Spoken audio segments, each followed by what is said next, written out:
Ay, nako, problema na naman. Nakakainis. Pero wala, ganun talaga. Wala pa naman akong kapera-pera.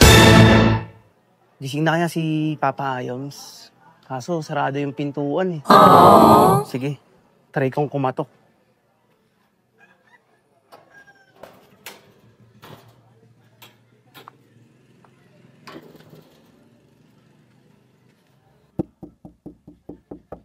Papa Ayoms?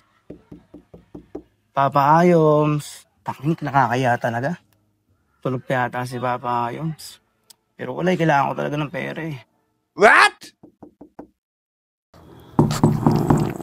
Manda, bakit ka na ulit? May tao ba sa labas? Ginigising mo ako ah. Sino yung nakatok doon? Ay nako, aga-aga may nakatok. Hintahan ko lang. Boss Ayoms, pasensya ka na, papunta ako ng maaga dito. Sasabihin kasi sana ako sa'yo eh. Pasensya ka na talaga. Oh, bakit ang aga-aga? Napabisita ka.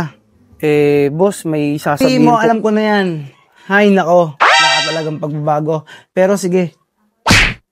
1, 2, 3, 4, 5. Oh, ito. Alam ko ito kailangan mo eh. Sasabihin po kasi sana ako. Hala, boss, salamat. 1, 2. Salamat, boss. At saka sana, boss, may kulang pa yan, di ba? Oh, ito pa. 1, 2, 3, 4, 5. Oh, bali 10,000 na yan, ha? Oh, ito ha. Boss, thank you talaga, boss.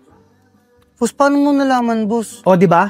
Ang bilis kong magbigay. Oh, shit! Kasi alam mo kung bakit? Mabilis ka kasi magbayad. Ano lang yun, dapat equal. Kaya dapat pag pinahiram ka, matuto kang magbayad ng mabilis. Magbayad ka sa totoong sinabi mo, hindi yung kung ano-ano ka pa. Sana all. Yun lang, sige na, tulog na ako.